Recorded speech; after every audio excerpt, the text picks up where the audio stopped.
All right, guys, we are back. It's Sunday afternoon, and sitting down with a new person who hopefully becomes a new friend. Man, we're just getting to know each other. That's kind of why I like doing this, because I get to just know people and learn about them, hear their stories. But then you kind of, I think if you want to get into something like this, you just need to have like an affinity, have empathy for other people's stories. If you can just take yourself out of your own situation for a little while and try to understand what other people are going through, and you can connect the dots and see the parallels even in your own life, then I think it's easier to try to understand people.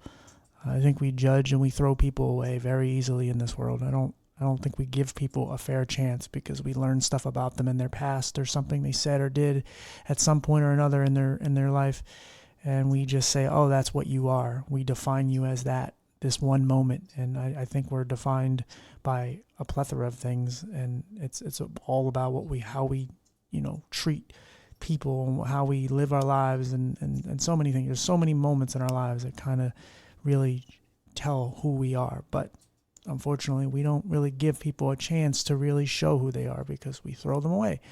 And for me, I like to just sit down and talk to anybody. And if you say, "Hey, I did 30 years in prison, I'm an addict, I'm disabled, I'm this, I'm that," like that's, yeah, okay, but that's just one part of your life. What else have you done? What are you doing now? Like, what have you done lately? I've just never been in the business of just judging people. I don't know. But anyway, our next guest is somebody who, like I said, just getting to know here, has his own story. I'm happy to really sit down with him. So anyway, buddy, would you tell us your name, maybe a little bit about yourself? Yeah, thanks for having me, Tim. My name is Andrew Drasen. I'm 37 years old, live in Wisconsin, born and raised. Throughout my late teens and 20s, I struggled with addiction, incarceration, and finding meaning and purpose. And I have 7 felonies. I've been to prison twice. I went through 8 different treatments before finding any kind of meaningful change. And in 2019, the last time I was incarcerated and the last treatment that I was in, I wrote my memoir, and I wrote it entirely while incarcerated, finished it 5 minutes before release. The title is A Vision of Hope, A Story of Redemption and Purpose, and I just released it in December along with a Reflections companion book and a workbook. So that's, I guess, about as brief of an intro as I can give. Sure. Now, like you talked about dealing with, substance abuse and all that, and then you talked about, didn't really have a purpose. Were they kind of connected? Were you doing drugs because you couldn't find a purpose? Were you, yeah. Well, what first introduced me to drugs was kind of lack of self-worth and self-esteem. Sure. I dealt with a little bit of bullying as a kid, and I was overweight, and I looked down on myself because of that. I felt less than, and I tried to compensate for that in every other way. I remember the first time I got a B in 4th grade on a report card. Like, I cried. I demanded perfection of myself, and I tried to be amicable and funny and, not give people any reason not to like me because I thought me being overweight was reason enough, essentially. So I ended up growing 6 inches between 6th and 7th grade. So I was no longer that chubby kid, but I still felt that way on the inside. It didn't help with my confidence or my self-esteem. And so then I discovered marijuana and alcohol around age 12. When I went into high school, my marijuana use just exploded. I mean, it was all day, every day at that point. Then it turned into pills, into cocaine, into heroin, into, that's about where it ended, but it almost took my life several times. And that's what kind of set off my 13-year battle with addiction. So yeah, that's, I guess, what got me started on drugs. And so what kind of kept that cycle going is, I'd get out after jail or prison or treatment, and, I'd want to do better, but I didn't have any kind of purpose for my life. I didn't know what my life looked like without it. I didn't know how to have fun without it. And it just didn't seem possible. And I didn't really hold on to any kind of hope that anything better happen for me. So eventually I'd find my way back into it, and I'd repeat the cycle. And like I said, that cycle went on for about 13 years. So, until I was finally able to kind of turn a corner in 2019. That's awesome. How long you been sober?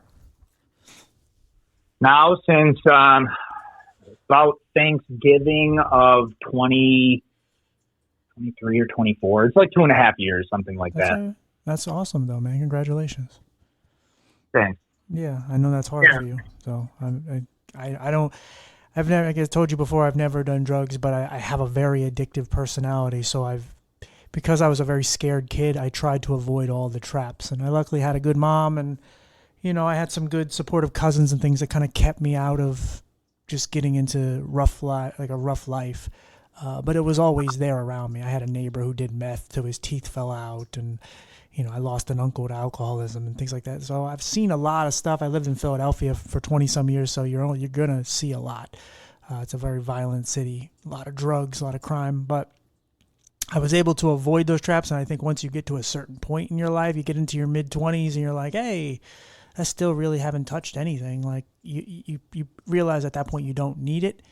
But I always knew, like I take antidepressants and stuff. And if you're not taking your antidepressants properly, you're going up and down, you're switching and all these things, at some point you start, panicking and going, I can't live without this medication. You're looking in the trash can because you can't find them. And I've been there. It was just antidepressants, and it wasn't, painkillers, or it wasn't, whatever. But yeah, these, drugs, pills, whatever, alcohol, they can ruin your life. I don't know if you said, but what was your drug or drink of choice that really drug you down the furthest?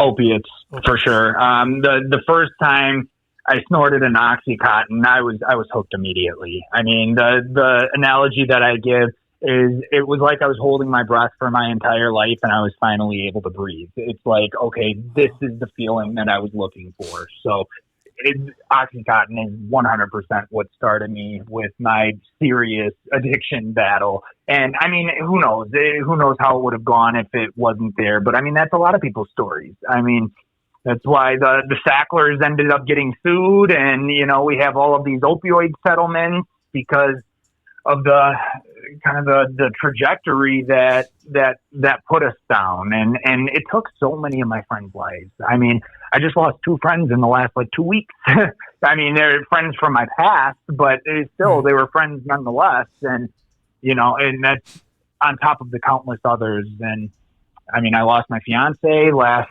July. I mean, that wasn't due to addiction. That was due to her mental health struggles. She took her life. But, yeah, I mean, loss isn't a stranger to me, but it's kind of what we do with that. If we integrate it and let us learn lessons and help us build back stronger and kind of guide our direction, or if it just kind of scars us over and shows itself off in different forms, either through behaviors or interactions or self-talk or whatever the case may be.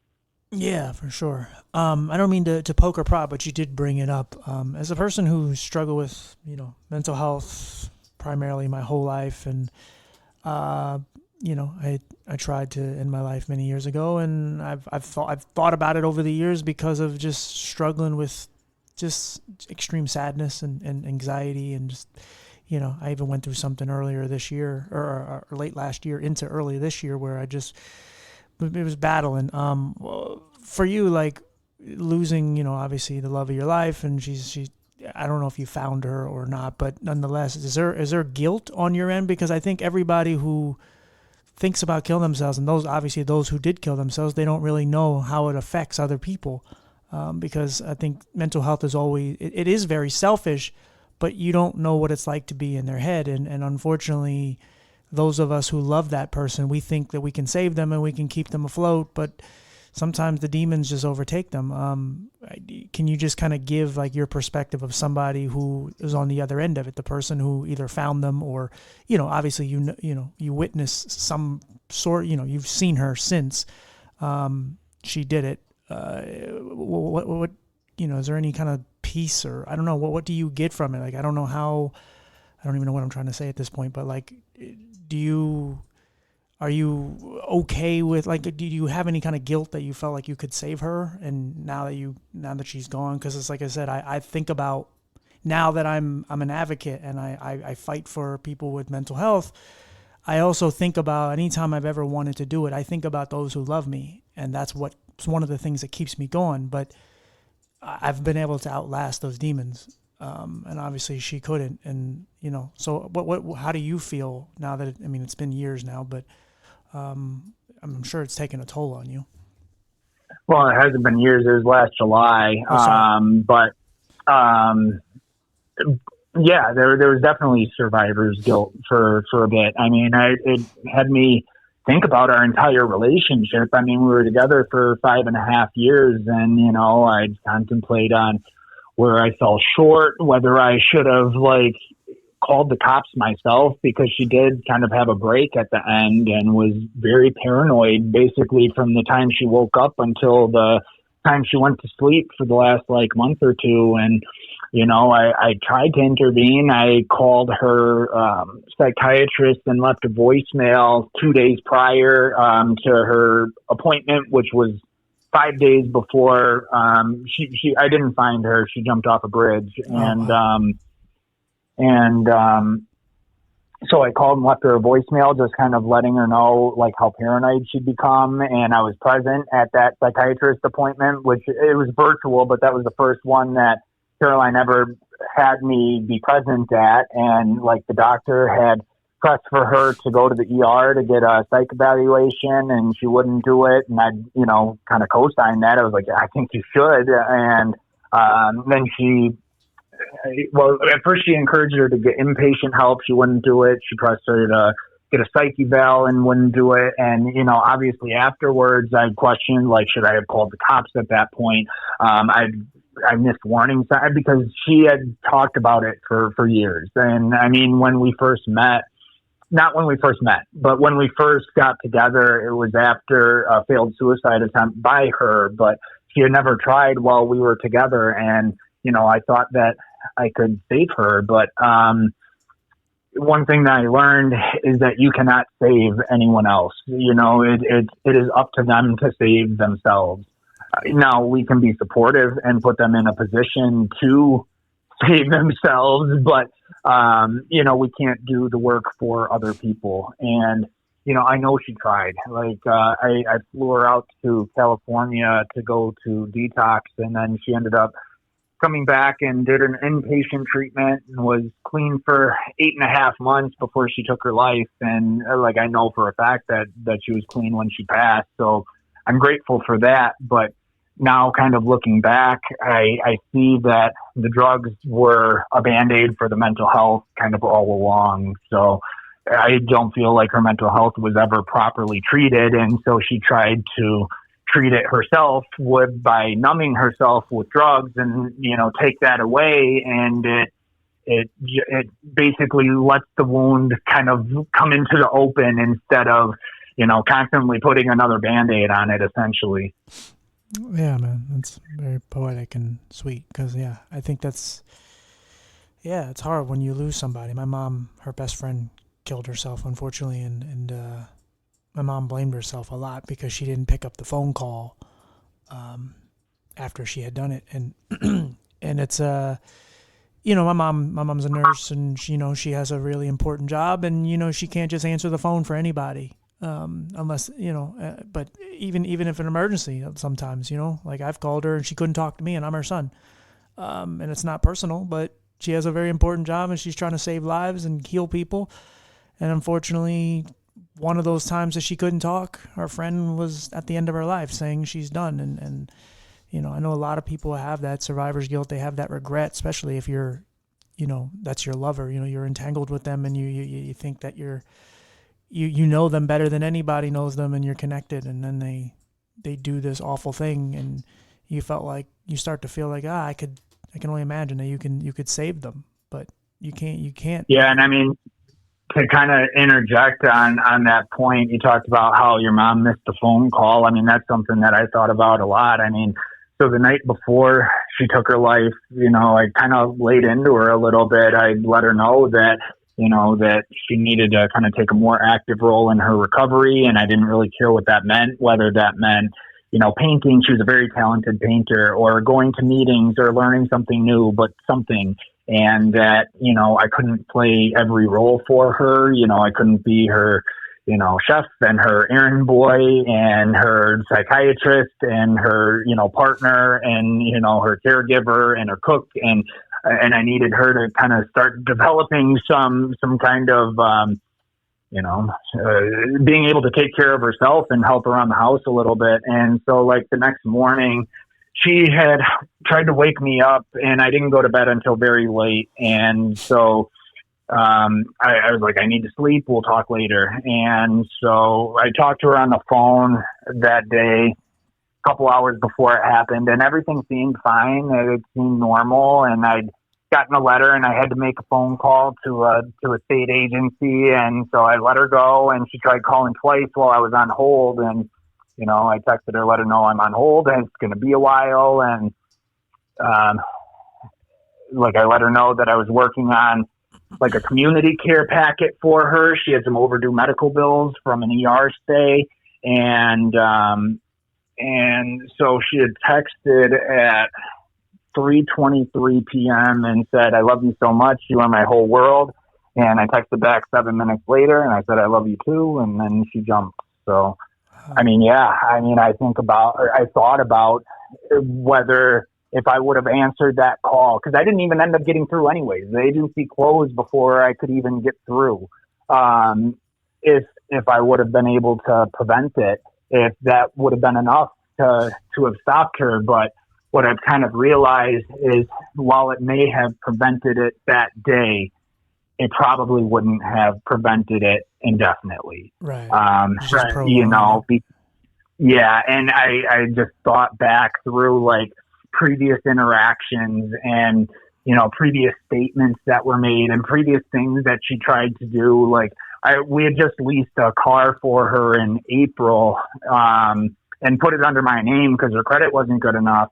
And she, like, the next month she was telling me, you need to return this car. And like, now I see, that was kind of what was brewing inside of her. Like, right. You're going to be stuck with this other car payment, and I'm not going to be here to use it. But I didn't see it at the time, so it's like, or she's we just can saying, beat ourselves up.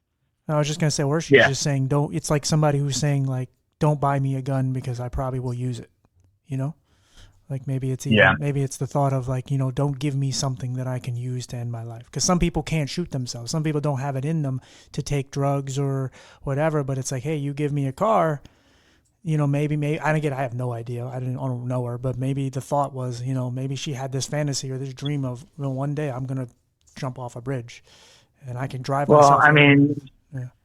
So she had a car before that. Okay, it wasn't reliable. And so, I thought with the tariffs coming in, now was the time to lease a car before the prices shoot up. And so we leased the car. But like I said, I'm positive that, it had been on her mind for some time. And it just, that was the day that she acted on it. So. Yeah, I got you. Well, fair enough. Well, I'm sure she would be very proud of. I'm sure she was and is very proud of you now. Just what you've done and what you become, because you've done that even with losing her and with all the other things. Like, what was your big shift in your life? Because obviously you were going down a really bad path, and then you made some drastic change. You started to find your purpose. When did that start happening? I mean, there were several of them. So the first was a previous relationship that I was in that kind of showed me that I could have an alternative life for myself. And that relationship ended due to me using. I overdosed, ended up back in jail, and she left when I got out. Then writing the book was another one. While I wrote it while incarcerated, and I'd share bits and pieces of it with staff, other inmates, things like that. And the reception that I got was just awesome. And it was very encouraging that you should finish this. And then, getting with Caroline was one. getting into into automotive sales. That was kind of a turning point that let me build a life for myself, buy a condo, save up money, and starting businesses. Then Caroline's passing. I mean, that's really what kind of enforced that I want to help people who have similar struggles so they don't make a decision that they can't take back. Yeah, for sure. Yeah.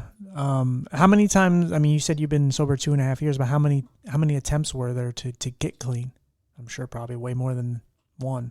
Yeah, a lot. I mean, my first attempt was at like 19, but like that was half-hearted. I mean, there were a lot. I fell on my face a lot of times. But the thing is I don't view a mistake as a mistake unless you don't learn from it and continue to repeat it. So, you know, I made a lot of the same mistakes over and over, but I learned what didn't work for me. So, I mean, the last time I was just done. I mean, I was just done. It was so hard to keep up appearances that, you know, I'm doing well on the outside, but, you know, really I have this secret that's eating me alive and nearly killing me. And so I decided to get clean, and I don't know, I went through maybe like 5 or 7 days without using. Then I got put on Suboxone, and I was on that for about 1.25 years or something like that. But even with that, I was very careful from the beginning, because I have friends who have been on it for like decades and basically just traded their addiction for that, and they still have kind of addictive tendencies, and Sure. There's not a real change. So even from the beginning, at the most, I'd take half of my prescribed dosage, and I'd skip days intentionally, and I'd wean myself off. And so I was on that for like I said, 1 year and 4 months, something like that, and I got off of that last year, February, and that I haven't touched it since. Good for you. Have you ever thought of what happens if you need like major surgery and you have to take like painkillers?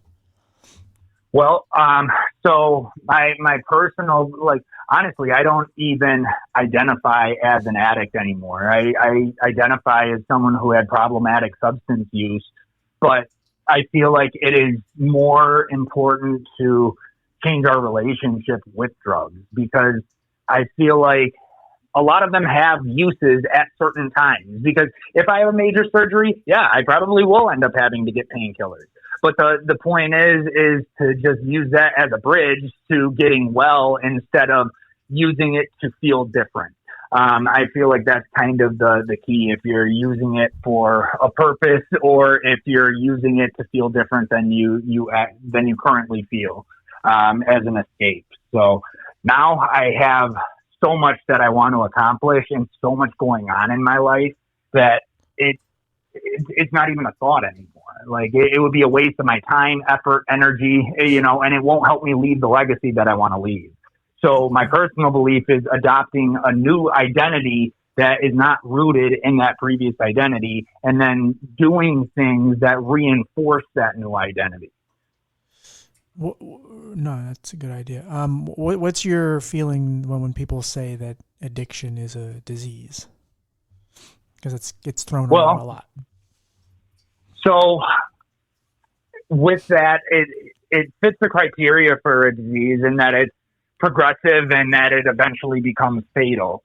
But I believe that it's more a disconnection from either self or our environment or our higher power or others. Usually a kind of a combination of all of them, and usually something that's not some kind of unresolved trauma that you haven't come to accept at some point. So, I mean, I feel like that sums up the vast majority of the reasons why people use. But I do believe that, so it's kind of hard, because I don't know if you can kind of shed a disease or if that's something that stays with you forever, because like I said, I personally don't identify as an addict anymore. So I'm not really sure what my beliefs are on that. Okay. No, because you have a totally different take, and I was curious because there are people that 100% believe that if they took another opioid for for a good reason or not, they would immediately get hooked, and that they believe that it's really a disease and it's something that's going to kill them if they keep heading in that direction. And then there's people like you. I don't know how many are like you, but there's you who believes that you can have a relationship with it, but in small moderations, and it's for a good cause, like a surgery where you need to take care of pain because it's so overwhelming. So I mean, I don't even know if you need to have an opinion. It's just in general, obviously your opinion truly matters because you have that experience. Yeah. And yeah, I mean, I kind of summed up my take on that. And I mean, some people, I feel like they will be much, much more susceptible to going back to addiction if they take anything. But I feel like that's usually a result of not having done the inner work and not really identifying why they use, coming to terms with that, and becoming someone that doesn't use.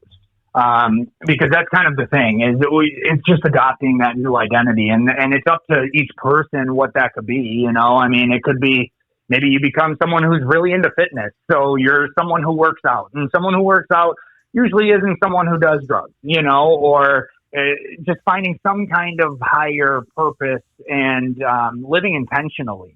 Because I feel like people who struggle with drug use, it's usually an escape from self. It's usually not an inability to deal with your own feelings and emotions, and looking for essentially like a pressure valve for that.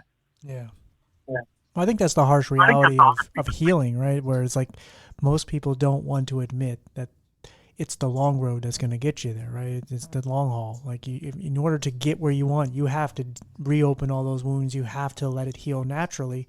You can't just put a Band-Aid on it or, glue it shut and just say, it's over. No, you have to reopen that wound, and you have to figure out why all this happened, and you have to feel uncomfortable. You have to feel that old pain again. You got to shed some tears. You got to want to punch a hole in the wall. But you only can do that if you really are serious about healing from whatever it is that you're healing from. I've had to heal from abuse, and I've had to heal from wounds that I caused, wounds that, life or people caused. I mean, I'm legally blind from a disease that I took, and, though it wasn't my fault for taking the medication, I was taking it for another problem, an ear infection. But I'm sure my mom has, PTSD and sadness because she's the one that gave them the okay to give me the meds, right? It's not her fault by any means. But just by that making her sad makes me sad. And then, I went through my life for so long just trying to denounce that I even had a disability. I didn't want people to think I was different, or, when you're an addict or you have a disability or you're homeless or all these, there's a certain group of people that gets mistreated, and they get, once you have these labels attached to you, it's hard to pry them off. And some of it is our fault because we lean into it. Some people like to be the helpless addict or the helpless disabled person. I personally don't. I don't think you do either. And but in order for us to get to where we are right now, is we had to deal with a lot of uncomfortable shit. We had to deal with a lot of things that were unfair too. On top of it, it's not like life just slows down while we're healing. It's not how it works. You still lost your girl. You still had to battle up and down. Relapsing, and you still had to overcome so much while you're trying to deal with your problems, and you're dealing with them. But sometimes you backtrack and you go back to what was comfortable, and you got to reopen it again and try all over again. Yeah. And I mean, you touched on something pretty big there, with the labels and how they can be self-identifying and how we can kind of attach to them and the connotations that come with them. And I mean, that's something that I kind of talk pretty heavily about in the book. And there's also in the Reflections Companion book, there's a topic on labels and how we kind of have to challenge that. And another thing that you said that I really liked in the beginning is how we're not defined by our worst mistake. Right. That's incredibly true. And I mean, honestly, it's one of the reasons why I personally feel that criminals who are convicted of a felony, once they finish their period of their sentence, so they're in time, their probation or parole, once their sentence is finished, that felony label should be shed completely, because right now it follows someone around, and it forever affects their job prospects, their housing prospects. I mean, it plays a role in so many opportunities, and it's essentially branding someone forever based off a mistake that they made. So, and that's just one example. I mean, the addict, I mean, that's kind of one of the problems that I have with 12-step meetings, is the fact that, you know, at the beginning of every meeting, you say, "Hi, I'm Andrew, and I'm an alcoholic, or I'm an addict." I feel like that kind of keeps us rooted in the problem instead of helping us grow and move past that problem. So, yeah, I definitely hear you on the power of labels. And we also have to kind of be careful on not lumping people together based on a label. You know, people are people, and they're deep and complex and human, and, you know, whatever that label is, you know, Democrat, Republican, Christian, Muslim, Hindu, you know, gay, straight, disabled, able, it doesn't really matter. You know, I feel like that reduces people instead of just classifying them. Yeah, when I was like learning how to become a disability advocate, one of the things I was taught was use person first language, that I am a person with a disability, not a disabled person. Now I'm not into the word police. I don't care about censorship, and you know, I know words can hurt and all that, but I do feel like some words do actually matter on how you speak and how you even define yourself, because a lot of people will the world is going to see you however they want to see you, but it really is about how you see you. And if people want to try to point out that you're just an addict, or I'm just disabled, like, they can try that shit, right? They can call me Blind TJ if they want. They want to call me Blind Tim, they can try that. But I don't carry myself like a blind person. I'm not ashamed of it. I carry myself the way I want to carry myself. I like matching my outfits. I like throwing people off the scent, because it's like, well, how is he, you know, I tell people I'm legally blind because I'm not, I have a little bit of sight. But when people hear the word blind, they assume that I can't see anything, right?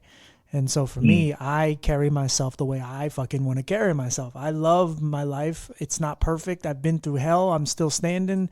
I'm grateful for the life that I have and the little bit of sight that I do have. And I'm not going to carry myself like a helpless, disabled person. There's a lot of people that do that. And I get it. I've been there. I was helpless. I carried myself like this sad little sack that just, I was mopey. I walked like I was like a hunchback. I was bent over. I didn't want to look up at people because I was ashamed. And I get it. But there's a point where you got to cut that shit out. You got to rip that thing from out of you, because it's a cancer. It spreads. And the world is only going to ever see you as that. And there are people that are going to judge you regardless. There's people who are going to give you weird looks. There's people who are going to always see that addict label or that disabled tag attached to your name. They're going to always see that, but that's them. Those are the closed-minded people that we don't need in this world. They exist, and whatever. Fine, they exist. But they don't get to define who we are. They don't wake up with us every morning. They don't fight off the drugs. They don't fight off the evil, negative thoughts. You know, they don't get us to where we are today. And so that's why I don't give a shit of what people think about me anymore. I know I'm a good person. I know I deserve love and happiness. Do I have it entirely? No, but I'm going to get it because I'm a fighter. I've been through hell and back, and I'm never ever given up. I'd refuse to give up. As same for you. And so those labels, man, I used to carry them everywhere I went, and I'd put them on my shirt like a NASCAR jersey. You know, they would just sit on my chest and saying, sponsored by, you know, disabled man. You know, I was this poor little helpless guy. And it's like, I refuse, man. I refuse to duck my head down when someone comes around. I'm not ashamed anymore. And there's no need to be ashamed, because it just adds to your mystique. It adds to your story. It's like, I've overcome addiction. You know how fucking hard that is? Like, you know how hard it is to be disabled?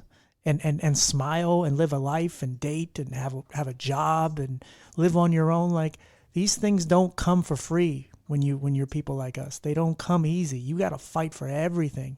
And the biggest fight is the fight you have with yourself. Every damn day is another fight where it's just like, maybe I should just go back to the way it was. I felt better back then. Like you said how you felt when you first took an oxy. It's like, that sounds amazing, but I know that comes with a price. It comes with a cost. That you don't just get to feel like my friend told me about how amazing it was to take ecstasy. And he's like, every time you touch something, it's like if you pet your cat, it's like the greatest hug you've ever had. Like, you are so happy.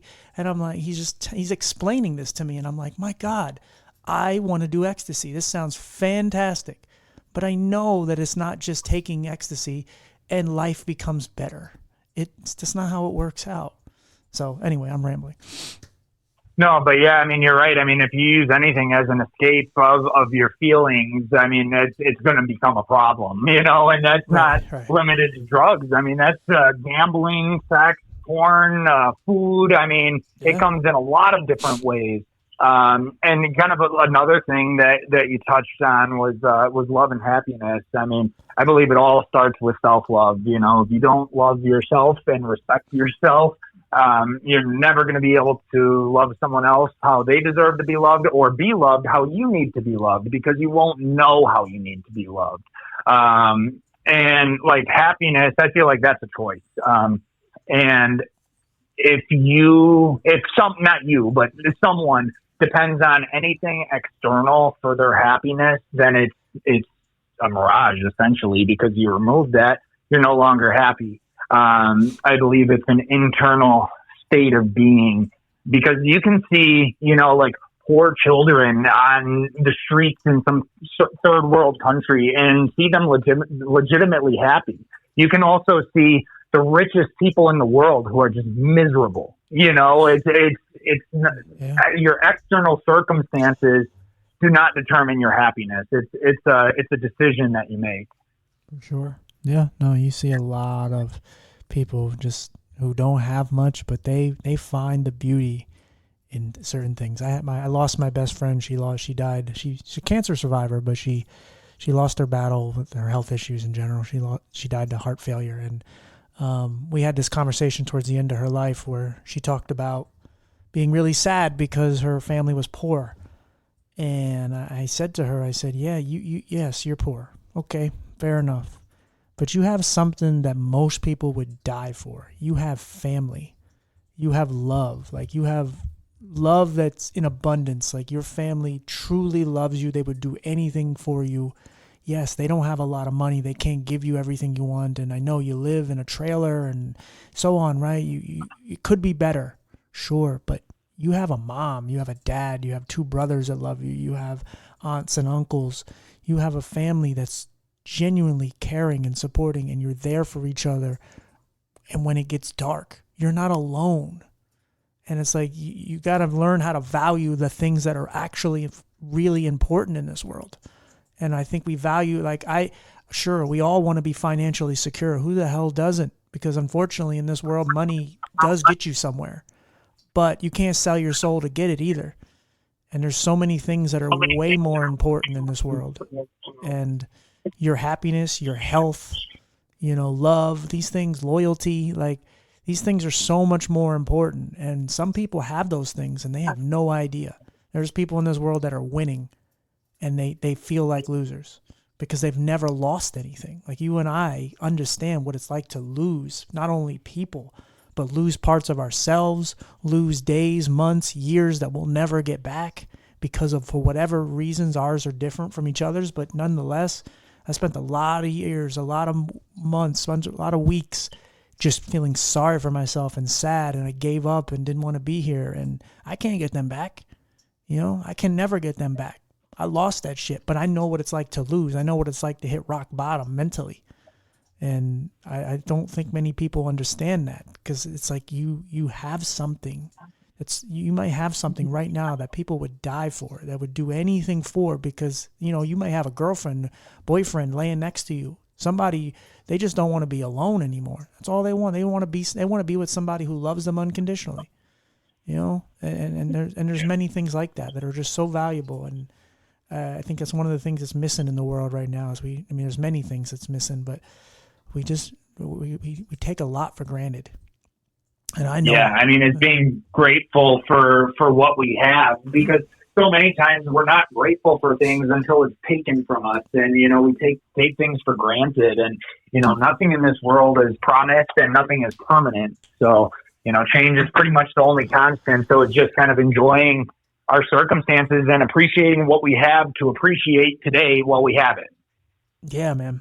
I say the devil always sneaks up on me all the time, and he tries to take away my joy, tries to take away my peace and my happiness, and I'm always worrying about something. But I know for sure, like, you know, have you ever like, you know, thought you were kind of a loser, but then you explained your life to somebody and you were like, you know what, I'm kind of cool.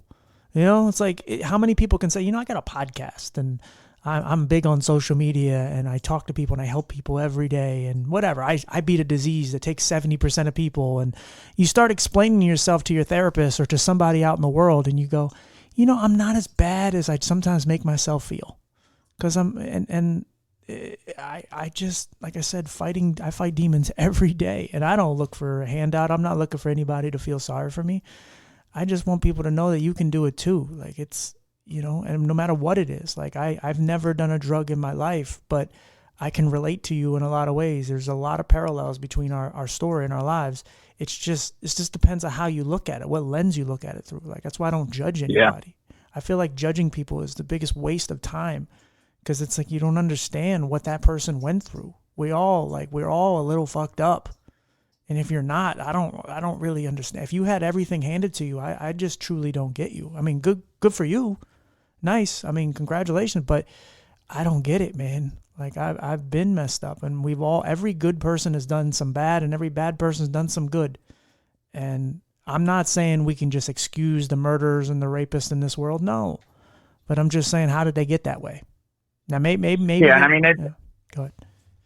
It's realizing that we're all human. We're all going through a human experience. We all have the same level of depth of emotion, and while our struggles may look different, we all have struggles that we go through. And it's not judging people based off of their individual struggles. You know, I feel like if we just kind of keep compassion in mind and empathy, and you kind of talked about that, you know, like the amount of judgment today, it's unreal. Like, for example, like I try not to like post on like a lot of like controversial, you know, when I scroll on Facebook, you see nothing but like controversial stuff, and I'm kind of used to that. And, so there was one from my hometown, and it was about this guy who was arrested for some marijuana and some cocaine. He was found slumped over in his car, and the cops came and they searched him, and he was found with cocaine and marijuana, and he's charged with felonies and, you know, possession with intent to distribute. And I mean, even the amounts, I felt like that was a stretch, but, you know, in the comments, it was like, you know, good, lock this guy up, you know, he's going where he belongs. And like one lady posted like, good, get these thugs off the street. And I felt compelled to comment on that one. And I was like, you know, he's a thug because he used drugs. I mean, it didn't say anything about a gun or violence, and that's pretty judgmental. The fact that he has a problem and, you know, is arrested, that automatically makes him a thug. And, you know, it's just, I felt like it was just so, like I said, very judgmental. And I feel like it's almost kind of by design, you know, by the media and our politics. I mean, it's all kind of meant to divide and get us to kind of forget that we are all connected, you know, like we are all connected on this earth. So yeah, now I kind of went off on a little bit of a rant. That's okay. Yeah. It's pretty easy when you're passionate about stuff. I don't know. I just feel that's one of the things another thing I feel like is missing in the world is passion for something, you know, for anything. I don't give a shit what you're passionate about your pet, you know, how cute they are. I don't care. Just have passion I respect people who are passionate about anything, even if it's something I don't agree with or something I could care less about. It's like, oh, I'm passionate about building Legos. Great. Be passionate about that. Just enter Lego competitions, you know, submit things for like the Lego museum, you know, find a way to pursue that. Absolutely. And I'm huge on that. And that's a big part of the curriculum that I put together, is kind of letting our, whatever we're passionate about, guide us, and letting that kind of become our purpose, and finding a way to monetize it and make a living off of it. Because I believe that when you enjoy what you do, you're never working, then you're driven by purpose. Yeah. I like the saying, turn your mess into a message, man. Like, turn your pain into something, that you're passionate about. Like, turn your pain into something powerful, man, because you could use it. There's something out here that's meant for you. You don't have to be a construction worker your whole life. And again, if you want to be a construction worker your whole life, that's cool too. But yep. If there's something, if you continue to feel like there's more out here for you, then there's probably more out here for you. But it's not going to come knocking on your door. It's not a Girl Scout cookie lady, It's you got to go out and find it. You got to go and fight for it. And I think that's what some don't understand, is where you and I, we didn't have a choice. We had to go out and fight for it. If we don't, we ain't still here. We don't have half the shit we have. And we're not, I don't know about you, but I'm not rich, I'm not well off in this world. I'm well off maybe with knowledge, and I'm well off in certain areas, but I'm still living in an apartment, I'm not making money off this podcast yet, but I'm busting my ass like I am. I'm still making money, but I'm not doing, I'm in the area. I'm right in that area of where I know where I need to be. I don't know exactly where it's all headed, but I know damn sure I'm right where I'm at. I know I'm moving forward, and that's all that matters to me. So, but I know that it's not going to happen to me if I just sit here on my couch and just say, hey, you know what? I'll just wait. No, I got to find guests. I have to go on live on TikTok, and I have to make videos, and I have to just continue to push myself every day. I got to find strength wherever I can find it, and find, I just got to find myself. And I that's one of the things I try to tell people, especially younger people. It's like, man, you guys think because everything is so much easier than when I was a kid. And I don't want to be the uncle. I don't want to be the grandpa that's just telling you everything sucks now. But everything is so much easier. But there's certain things in this life that are just not going to come to you easily, and you're going to have to go out and get it. You're not, this isn't a dating site where you just swipe left or right. You have to actually do something about it. You want something, you got to go get it. Unless you get really. Oh yeah. To me, it takes a belief in, that you can, accomplish whatever you're set out to, and then just consistent action, and that's where I feel like if you're actually passionate about something, then you're going to be much, much more likely to continue taking consistent action. And my personal belief is you don't fail until you quit. Until then, you're still becoming. But once you quit something, that's when you failed. So yeah, for sure. So while we were starting to kind of wrap up here, why don't you tell us kind of what you're doing now, talk about your book and all that, and what the inspiration and all that. Yeah, I'm doing quite a bit now. Like I said, I have the 3 books that released in December, the memoir, the Reflections Companion book, and the workbook. I built a curriculum around the trio of books. I'm currently reaching out to treatment centers and reentry organizations about implementing into their curriculum. I have my event schedule pretty much all set. I had a Barnes & Noble event on the 7th. I have another one at a different location coming up on the 4th. Summer's going to be pretty busy event-wise. And I'm currently coding an app for car sales. It's a negotiation intelligence and deep analytics app that's very close to being done. I have 36-part blog series making the argument for legalizing and regulating drugs and shifting the funding from enforcement into prevention and treatment, and why it's better policy with better outcomes. I am a part of a coalition that the goal is to abolish the Controlled Substances Act, and we have a briefing with Senator Rand Paul on May 21st. So yeah, quite busy at the moment. I also have another book series kind of in the chamber and a television script that I'm working on. So a lot of moving parts right now. Hey, good for you, man. I'm proud of you, my friend. I know I just met you, but it's pretty damn cool, dude. I'm sure any of the people that you lost, and I think they would all be proud of you. I'm sure the people that are still in your life are very proud of you. I know one question I wanted to ask you, like, Do you ever like have trouble convincing people that you're no longer an addict, like that you're sober for good? Like, I don't know, your parents or somebody, because they've seen you, there's people that have seen your ups and downs, right? And they've probably heard you say this before, like, I'm sober now. But now that you're actually 2.5 years sober and you're actually on the right path and you're never going to go back, do you have trouble? Is there anybody, you don't have to say who, but like, do you have trouble convincing people? Are there still some people that always see you as just an addict? I mean, maybe some people who aren't close to me, but I mean, their opinion of me is none of my concern. Okay. My family and close friends, I mean, they know. I mean, if I can get through the suicide of my fiance without using, I mean, there's nothing that can bring me back to that. That's true. I mean, that was the hardest period of my life.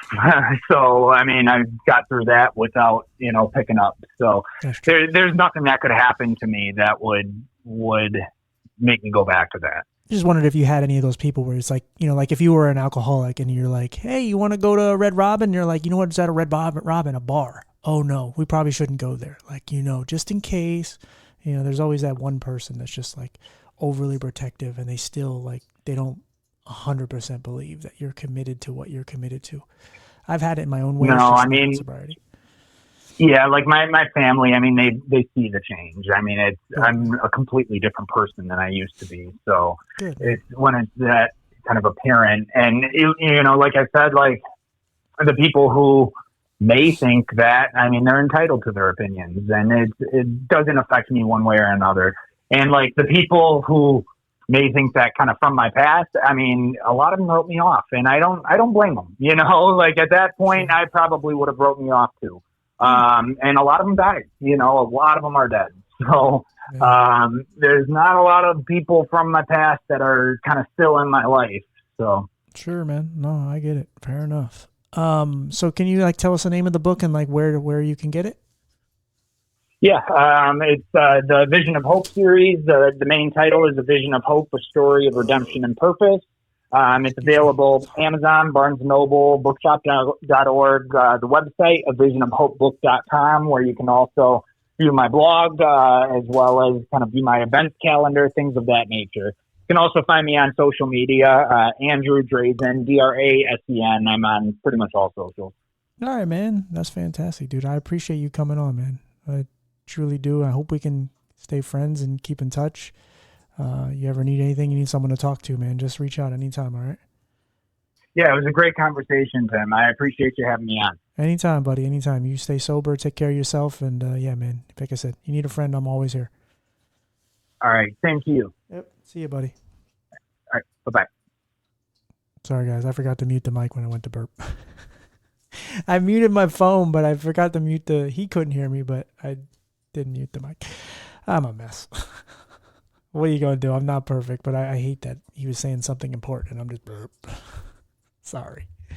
Anyway, I hope you guys enjoyed that.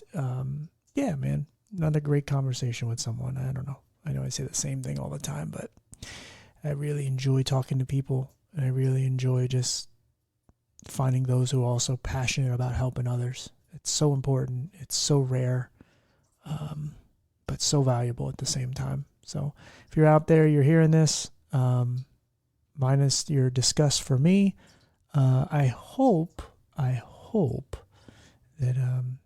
you're working on getting to this place in life too, where you want to take your pain and help someone else with it, man. Because there's someone out here that needs you, needs your voice, needs you to speak to them loud and clear. And you may never get the credit for it. You may never hear from this person. But you make them cry, you make them smile, you give them strength, and you're one of the reasons they keep going, man. That's I've been told that a few times in my life, and that's, man, that wipes away debt. That wipes away years of pain and sadness. That wipes away so many things, man. Even just for a moment, it takes away your physical pain because you help somebody. You help somebody stay alive. You know what that's like. You know how important you are. So please, please Help somebody, man. You can. All you got to do is pick up your stupid phone, talk into it, and put it out to the world. It's much easier now to find an audience, but you got to want to. You gotta make yourself a little uncomfortable, man. Talk to the world. Somebody out here is listening. Somebody will listen to you. May not be the amount of people you want to listen to you, especially right away, but somebody's listening. That's all that matters. You got one like. You got one comment. You got one favorite. You got one repost. Whatever. Somebody heard you. And there's probably somebody that didn't do any of those things and still heard you. They're just afraid to stick their head out like you are right now. So anyway, have a good day. Good day, everybody. I love y'all. I appreciate y'all. Sometimes these conversations, they get so heavy and you just, when you got to unload it, it's like, man, what did I just talk about? Shit. Okay. All right, y'all. But you guys have a wonderful evening. I will see you guys next week, and we will keep the train running. All right. Boy, guys, see you not tomorrow. Well, maybe I'll see you tomorrow if you listen to back-to-back episodes. All right, guys. I'm being silly. Bye, guys.